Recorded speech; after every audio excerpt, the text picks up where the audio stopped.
que cada vez mais, tá, afeta mulheres, né, no país, no Brasil e no mundo também, né, é a menopausa, né? Muitas mulheres, elas se preparam para esse momento, né, porque elas sabem mais ou menos a hora que vai chegar, né, de acordo com a idade. Mas a menopausa, muitas vezes, ela pode chegar antes daquele momento, daquela idade onde ela costuma acontecer, né, e aí a menopausa precoce, e isso causa muitos impactos, né, na vida das mulheres, trazendo até mesmo problemas, comprometimentos psicológicos, né? E aí a gente vai falar desse assunto agora com a doutora Jussara Nunes, que é médica ginecologista e está aqui com a gente agora, né? Vai falar aqui com a gente. Olá, doutora, tudo bem? Bom dia, Eliana, que prazer estar aqui com vocês. Doutora, primeiramente eu quero falar com você assim, a menopausa, sempre a gente fala, a menopausa é o fim da menstruação, né? Mas não é isso, ela é o sintoma, né? Mas no final das contas é o fim da produção de hormônios, né? Então vamos falar primeiramente sobre isso, o que é de fato a menopausa? Então, a menopausa é marcada pelo fim da menstruação, mas a gente só pode dizer que a paciente realmente entrou na menopausa quando ela para de menstruar por um ano. Entretanto, antes desse período de um ano, para que a gente possa realmente caracterizar como ela entrou na menopausa, existem os sintomas, existem a transição. Então, a gente só pode dizer que entrou na menopausa quando realmente parou de menstruar por um ano, porque até um ano ela pode voltar a ter menstruações. Então, ela começa a ter uma falência dos hormônios produzidos pelo ovário, mas realmente a gente tem que dizer que é menopausa quando ela parou um ano de menstruar. Parou um ano. Certo, doutora, e por que algumas mulheres, ela chega de uma forma antecipada, né? Quais são as causas da menopausa precoce? Então, a menopausa precoce, a gente diz que é precoce quando ocorre antes dos 40 anos. Isso afeta apenas 1% de todas as mulheres. Aquela que é entre 40 e 45, a gente diz que é uma menopausa mais cedo, mas já não é caracterizada como precoce. A menopausa precoce pode ocorrer devido a algumas patologias mesmo, ou decorrência de algum tratamento, ou mesmo fisiológica, que a gente chama idiopática, que é sem causa aparente. A gente investiga e não identificou um motivo para ter a menopausa, mas que ela teve essa falência ovariana. Muitas vezes pode ser genética, assim, de característica hereditária, de família, mas o mais comum é que ela ocorra decorrente de um tratamento. Por exemplo, as pacientes que fazem tratamentos com quimioterapia, com radioterapia, essas pacientes muitas vezes, antes dos 40 anos, se ela foi submetida a esse tratamento, vai afetar a produção dos hormônios ovarianos. Então, ela é uma candidata a ter menopausa precoce. Os outros casos de menopausa precoce é quando a paciente teve alguma doença ovariana ou do útero e precisou tirar esse órgão, ou o útero ou ovário. No caso das pacientes que tiraram o útero, ela só vai parar de menstruar, mas ela vai continuar produzindo os hormônios porque os ovários estão lá. Então, esse tipo de cirurgia, que é a histerectomia, que tirou o útero, não vai causar impacto na produção hormonal. Mas as cirurgias que tiram os ovários, sim, essa vai causar o impacto e aí ela vai ter uma menopausa precoce cirúrgica. Certo. Vou até citar aqui algumas famosas que revelaram ter a menopausa precoce. A Angélica, né, foi uma delas. A Nayara Azevedo, que descobriu ter predisposição à menopausa precoce, assim como a Luana Piovani também, né? E aí eu lhe pergunto, a Nayara Azevedo disse ter predisposição, como é que se descobre isso? É através de sintomas? Eu tenho predisposição à menopausa precoce? Na verdade, ela deve ter manifestado algum sinal de que estava começando a ter a falência ovariana. Isso pode ser descoberto, às vezes, porque ela iniciou um sintoma e aí o médico não esperou ela entrar na menopausa. O médico identificou que ela já tinha uma diminuição de produção hormonal, ela já podia ter, e aí se intervém nesse momento. E quais são esses sinais, doutora, de que você pode ter a menopausa precoce?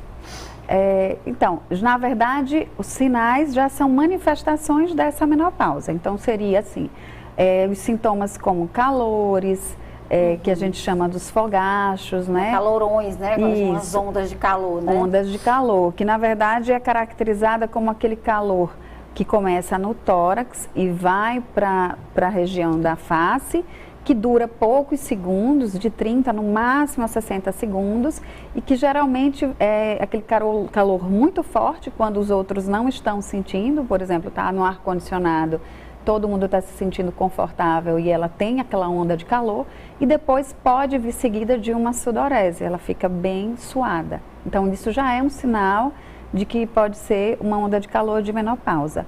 Os outros sintomas podem ser secura, ressecamento vaginal, uma dor na relação sexual porque a lubrificação já não está do mesmo jeito, às vezes insônia. Claro que insônia tem uma infinidade de causas, né? Mas às vezes os distúrbios de sono podem ser indicativo de uma diminuição da produção hormonal. E no caso, as consequências para a vida de uma mulher? A gente falou aqui, a senhora falou aqui da questão que o ovário deixa de produzir, né? A falência, né, do ovário, ele deixa de produzir os hormônios, né, mais cedo. E aí essa mulher, ela tem como compensar isso de outra forma? Se ela tem a menopausa precoce, ela tem como compensar a questão desses hormônios no organismo de outra forma? Então, a menopausa precoce, ela é preocupante, assim, ela fica sendo um fator de risco para o desenvolvimento de outras doenças. Então, por isso que quando é precoce, não, assim, em torno dos 30, a gente realmente precisa fazer a reposição hormonal, porque ela precisa desses hormônios, eles são vitais para a mulher. Então, quando ocorre muito cedo, ela vai ter risco de ter osteoporose, ela fica com risco de ter doenças cardiovasculares, fica com maior risco de ter infarto, AVCs, doenças das artérias e do coração. Então, a reposição hormonal na menopausa precoce, ela é praticamente obrigatória, a menos que ela tenha alguma contraindicação ou algum fator de risco que seja proibitiva essa reposição hormonal. Doutora, e há alguma referência em relação àquelas mulheres que menstruam mais cedo com menopausa precoce ou não? Na verdade, as mulheres, elas já chegam com um número X, né, determinado de folículos. E quando ela inicia a menstruação, esses folículos estão sendo espoliados, digamos assim, gastos, né? Então, sim, as pacientes que têm uma menarca, que a gente chama primeira menstruação, mais precoce, provavelmente ela vai também parar de menstruar um pouco mais cedo. Mas isso não quer dizer que ela vai ter menopausa precoce. Certo. Não está relacionado. Mas a menstruação até porque a menopausa precoce só se caracteriza antes dos 40. Isso, né? Mas ela pode sim parar de menstruar um pouco mais cedo.